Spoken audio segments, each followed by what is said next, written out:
तीसरी पातशाही श्री गुरु अमरदास जी महाराज की वाणी है। आप बतौर सवाल फरमाते हैं कि दुनिया में ऊंचे भाग्य वाले कौन हैं? क्या शाह, बादशाह, राजा महाराजा? फिर खुद ही जवाब देते हैं कि नहीं, बल्कि ऊंचे भाग्य वाले वे हैं जिन्हें मनुष्य जन्म पाकर कोई पूरा गुरु, कामिल मुर्शद मिल गया। सारी दुनिया की ओर नजर डालो, इस दुनिया की कोई भी चीज साथ नहीं जाती। न माँ, न बाप, न स्त्री, न बाल बच्चे, न बहन, न भाई, न कौम, न मजहब, न धन, न और कोई सामान। साथ जाने वाले दो हैं, एक सतगुरु, दूसरा शब्द, और इन दोनों के साथ प्यार नहीं। इसलिए सारी दुनिया खोटे भाग्य वाली है। मगर जो सतगुरु के पास जाते हैं, सेवा भाव रखते हैं, उसके हुक्म का पालन करते हैं, वो उनकी लिव सच्चे नाम के साथ जोड़ देता है। सच्चा नाम बिना किसी कौम और मजहब के लिहाज के हर एक के अंदर हो रहा है। सो जब तक कोई अंदर जाने वाला रूहानी मंजिलों का वाकिफकार महात्मा नहीं मिलता, हम अंदर नहीं जा सकते। सतगुरु का उपदेश क्या है कि तू और कुछ न कर, सिर्फ अपनी सूरत को उस शब्द के साथ जोड़ दे। इस तरह सतगुरु अपने शिष्य को सच्चे नाम के साथ जोड़ता है।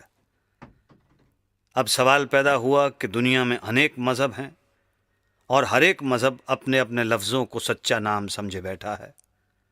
हिंदू ओम ओम को सच्चा नाम कहते हैं, सिख वाहेगुरु वाहेगुरु को सच्चा नाम कहते हैं, मुसलमान अल्लाह अल्लाह को सच्चा नाम कहते हैं, ईसाई गॉड गॉड को सच्चा नाम कहते हैं। इसी तरह और मजहबों का हाल समझ लो। बेशुमार सच्चे नाम हो गए, शोर मच गया। अब कौन सा नाम है जो एक है और सबके लिए साझा है, जिसको सच्चा नाम कहें? इसका फैसला गुरु साहब आप ही अगली कड़ी में करते हैं।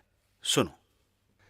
कहते हैं, चाहे कोई हिंदू है या मुसलमान, सिख है या ईसाई, यहूदी है या किसी और मजहब का, मोमिन है या काफिर, सच्चा नाम हर एक आदमी के अंदर है। जब इसकी रूह उस सच्चे नाम के साथ जुड़ जाए, उसकी लज्जत ले ले, तो इसका जन्म मरण खत्म हो जाता है और सदा के लिए सुख हो जाता है। वो नाम ना अरबी है, ना फारसी, ना तुर्की, ना अंग्रेजी और ना ही किसी और भाषा में। जब भाषा कोई नहीं तो कोई किताब भी नहीं, न वेद, न शास्त्र, न ग्रंथ, न पोथी, न इंजील, न कुरान और ना ही कोई और ग्रंथ। मगर लोग मन के कहे लगकर लफ्ज़ों को नाम समझे बैठे हैं। नतीजा क्या होता है? जब नाम को जपने से कोई फ़ायदा नहीं होता तो नास्तिक हो जाते हैं, खासकर पढ़े लिखे लोग। मेरा आंखों देखा वृत्तांत है। जब मैं मड़ी पहाड़ पर सब डिविजनल ऑफिसर के रूप में काम करता था, बाबू गज्जा सिंह जी मेरे साथ रहते थे। एक देव समाज का लीडर आया।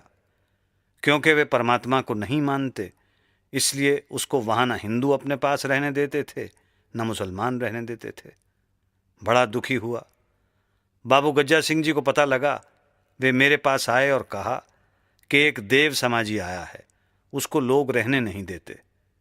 मैंने कहा कि उसको बुला लाओ।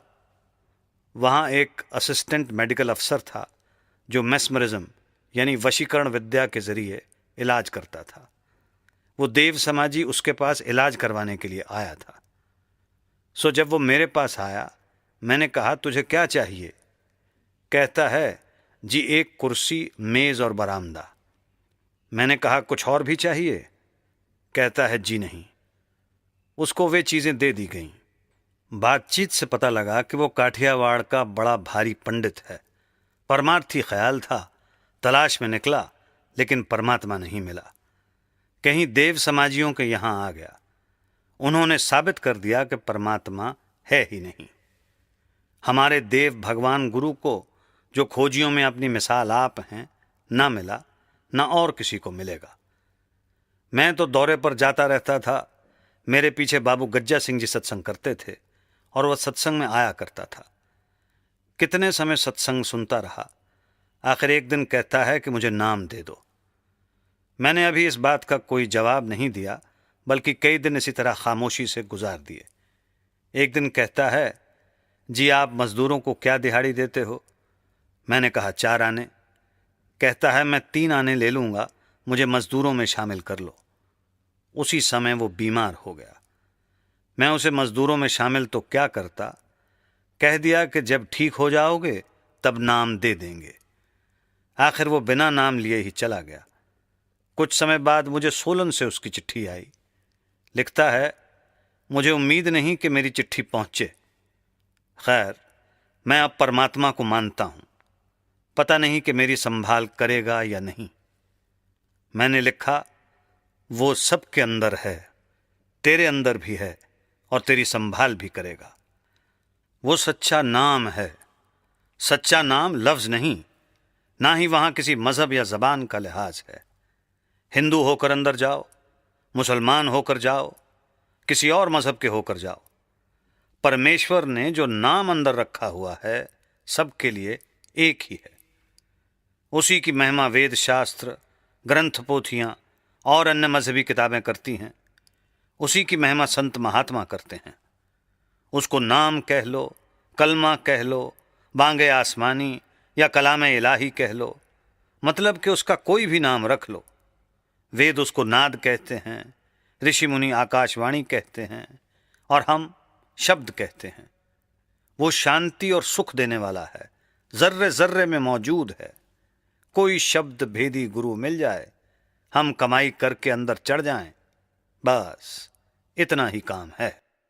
जब वो मालिक किसी जीव पर रहम करना या उसको बख्शना चाहता है तो गुरु से मिलाप करवाता है, नहीं तो कौमों की कौमें, मज़हबों के मज़हब लफ्ज़ों को जब जब कर मर गए, खाली आए और खाली चले गए।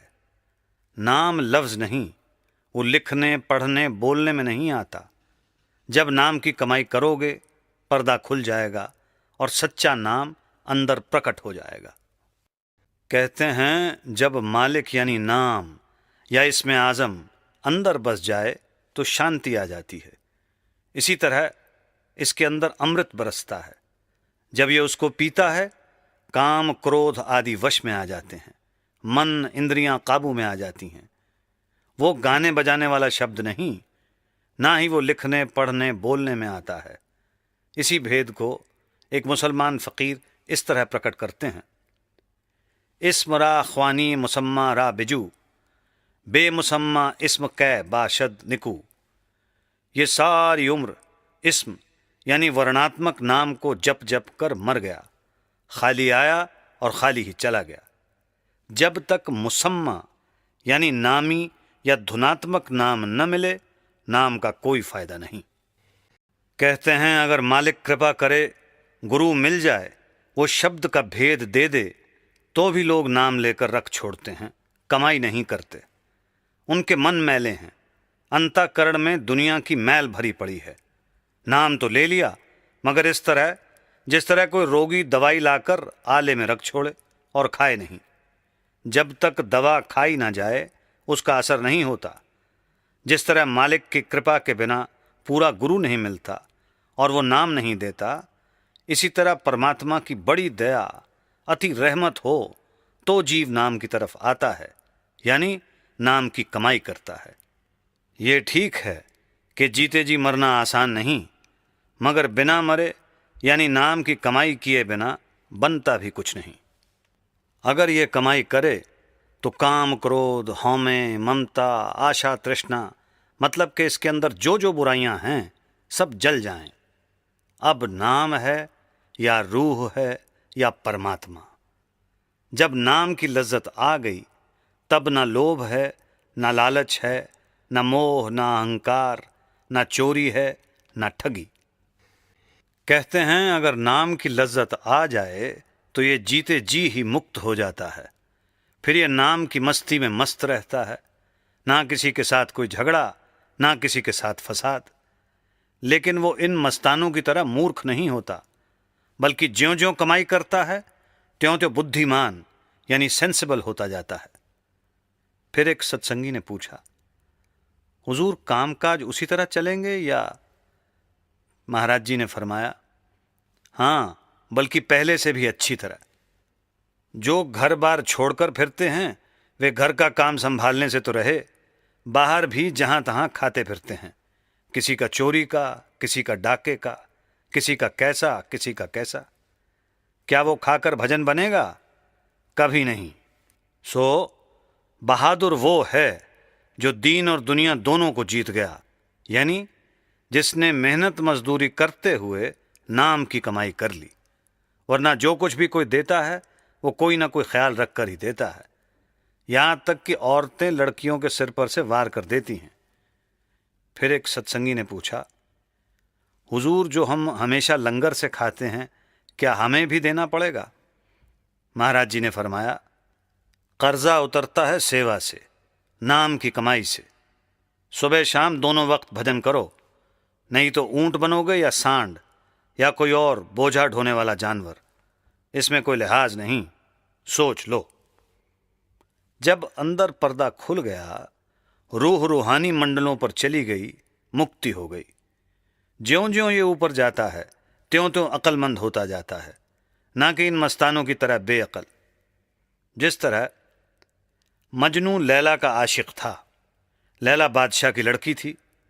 लड़की ने बादशाह के जरिए शहर में हुक्म दे रखा था कि मजनू जिस दुकानदार से दूध, मिठाई, कपड़ा, मतलब कि जो चीज़ मांगे दे दी जाए, कीमत शाही खजाने से अदा की जाएगी। मजनू ने तो शायद ही किसी दिन कोई चीज़ ली हो, मगर शहर के जो भी मुफ्तखोर मुस्टंडे थे सब इकट्ठे हो गए और मजनू बनकर शहर को लूटने लगे। ये भी मजनू, वो भी मजनू, जिधर देखो मजनू ही मजनू। सारा शहर लूटा गया। लोगों ने बादशाह के पास जाकर शिकायत की कि मजनू एक है या अनेक, यहाँ तो सैकड़ों ही मजनू बनकर शहर को लूट रहे हैं। बादशाह ने कहा, बहुत अच्छा, लैला से पूछकर इसका इलाज करूँगा। जब लैला से पूछा गया कि मजनू एक हैं या बहुत सारे, उन्होंने तो सारा शहर ही लूट लिया है। लैला समझ गई। बजाय इसके कि कोई जवाब देती, बोली कि इसका इलाज मैं करूँगी। ढिंडोरा पिटवा दिया कि कल लैला छुरी लेकर बाजार में निकलेगी और मजनू का मांस लेगी। सब भाग गए। एक जो असली मजनू था वो रह गया।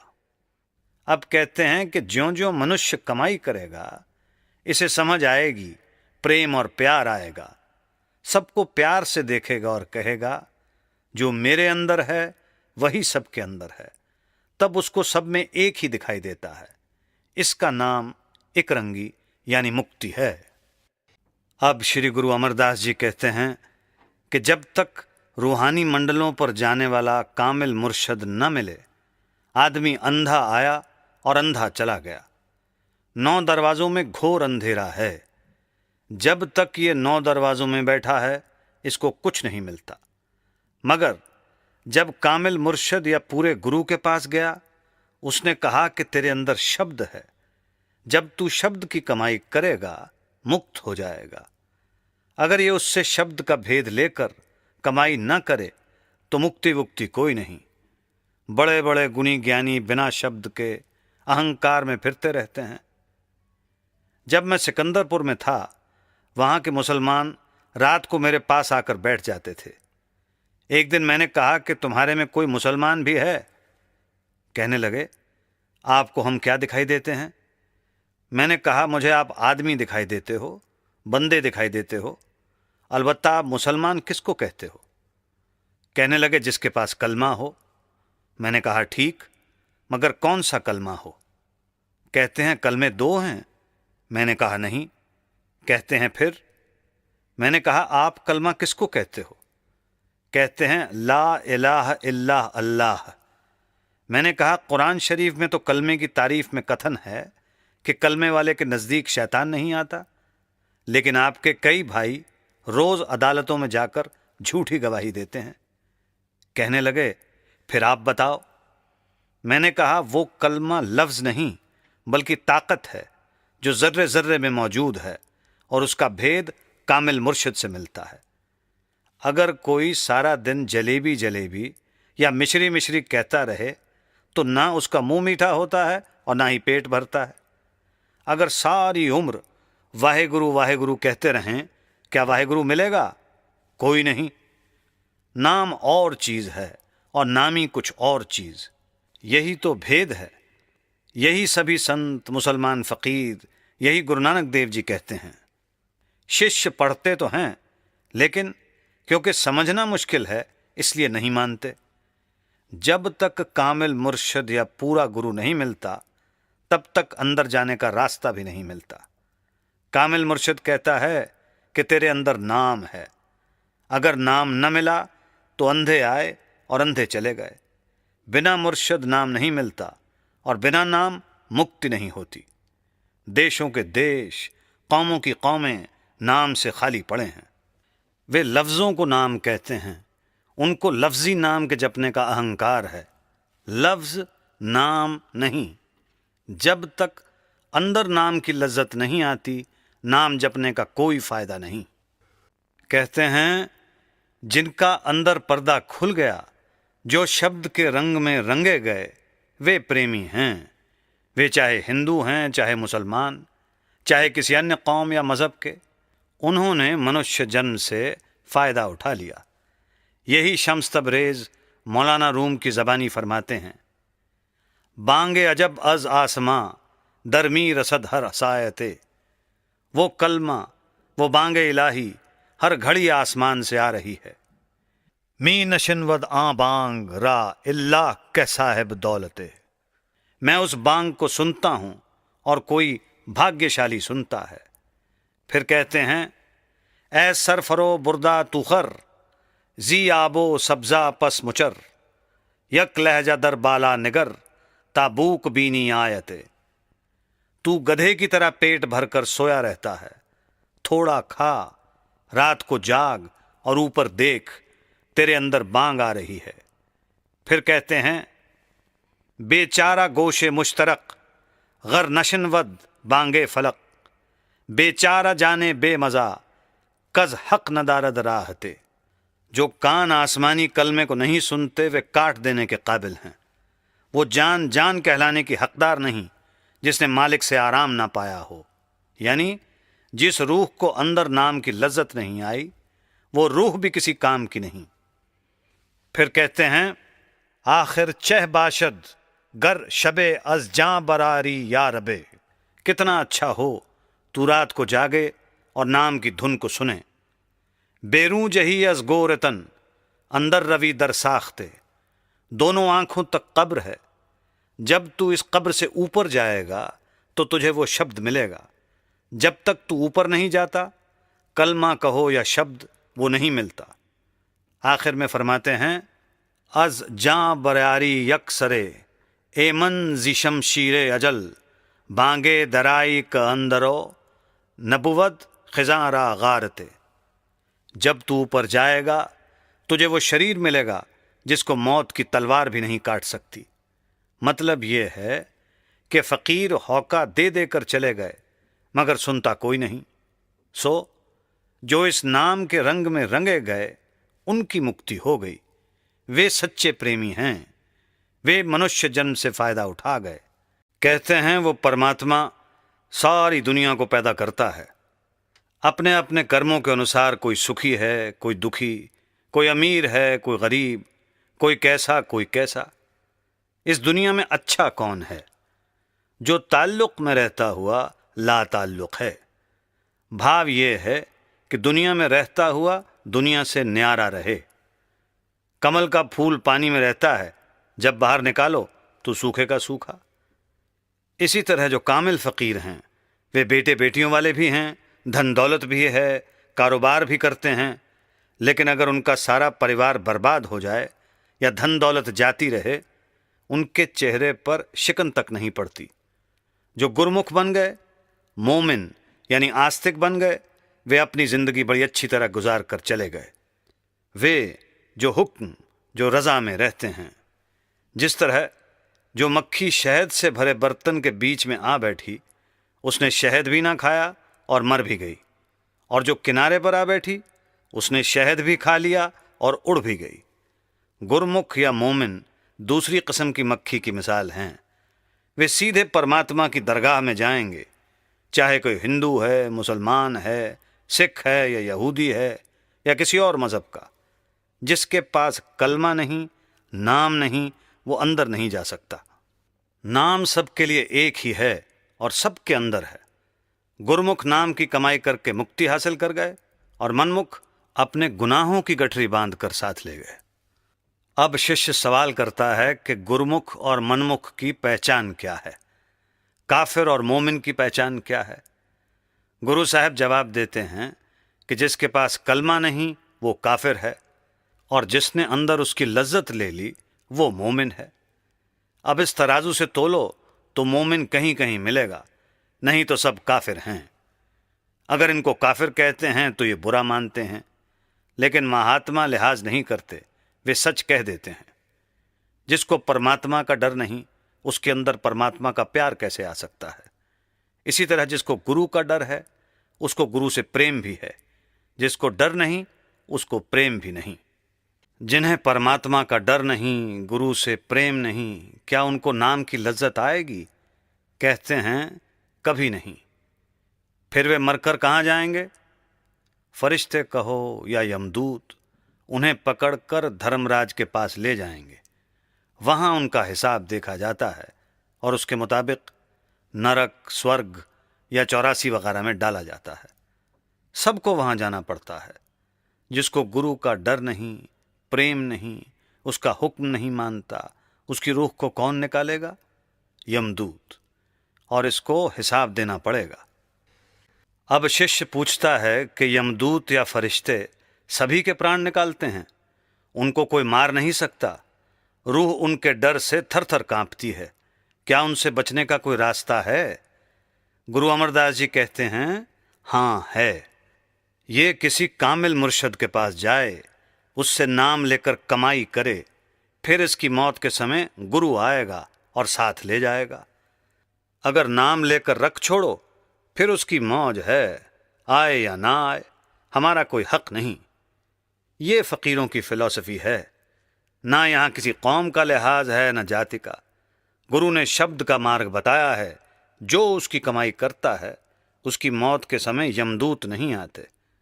लेकिन जो शरीयत वाले हैं, वे सुनते ही नहीं। कहते हैं वो यमदूत, वो फरिश्ता देखता है कि इसके अंदर वो शब्द है, कलामे इलाही है, ये परमात्मा का बंदा है, वो इसको नहीं छेड़ता। वो जानता है कि अगर मैंने इसको छेड़ा तो परमात्मा मुझे मारेगा। कमाई वालों के नज़दीक यमदूत आता ही नहीं।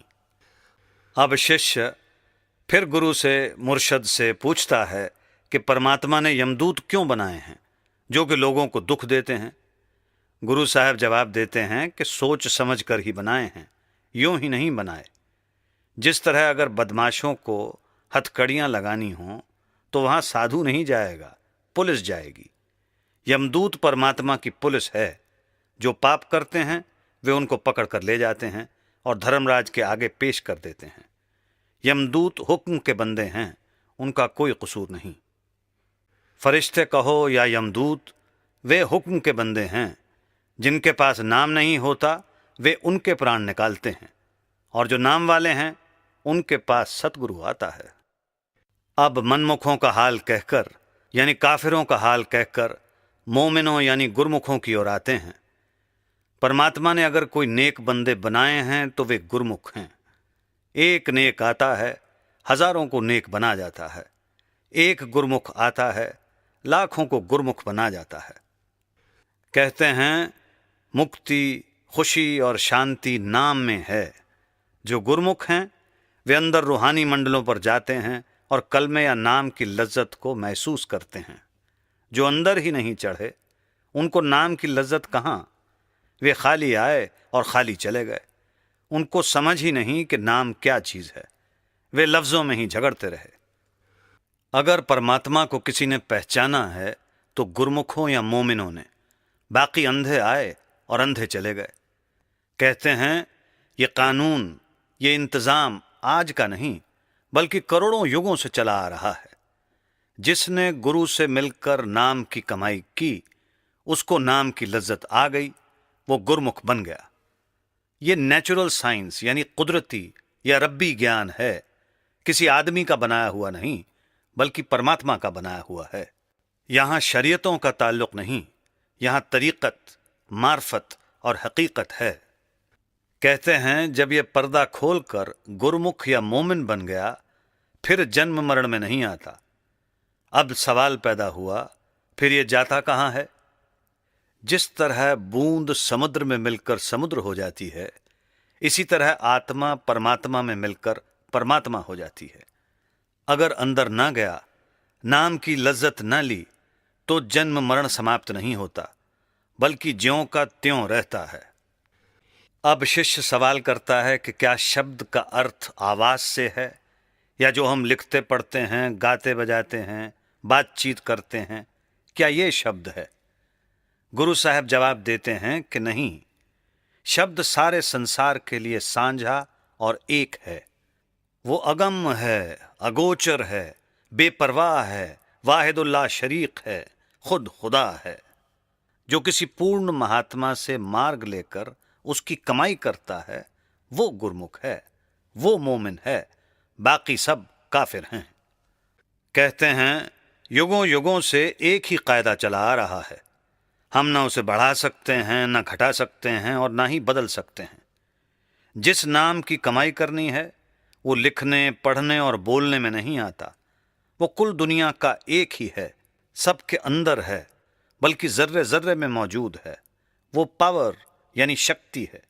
हमें उसके ऊपर भरोसा, उसके ऊपर विश्वास करना चाहिए। कहते हैं जो गुरमुख हैं उनको शांति है, उनके अंदर नाम है, सुख है और मालिक का प्यार है। कहते हैं जब ये गुरमुख बने, मोमिन बने, तो नाम की समझ, नाम की लज्जत आती है और ये मालिक की दरगाह में कबूल होता है। जब एक बार अंदर नाम प्रकट हो गया, तो जितनी गंदगी है, जितनी मैल है, सब नाश हो गई।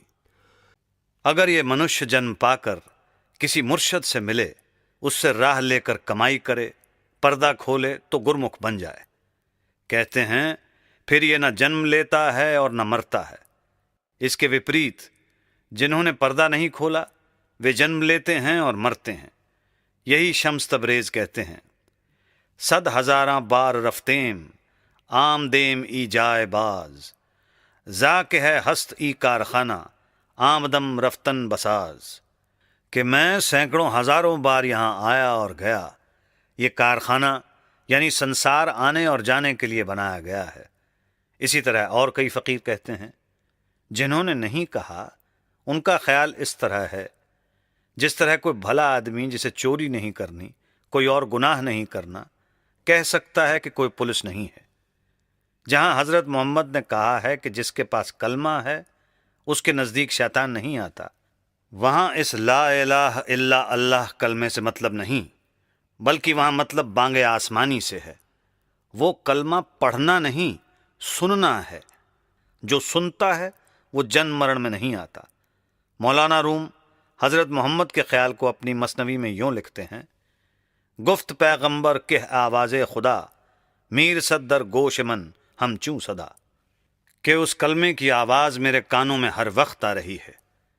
जब तक कामिल मुर्शिद नहीं मिलता, ये उससे रास्ता लेकर अंदर नहीं जाता, तब तक जन्म मरण समाप्त नहीं होता।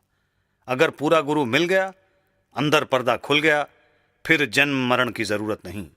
जो गुरमुख बन गए, मोमिन बन गए, वे नाम से फ़ायदा उठा गए, बाकी खाली के खाली रहे।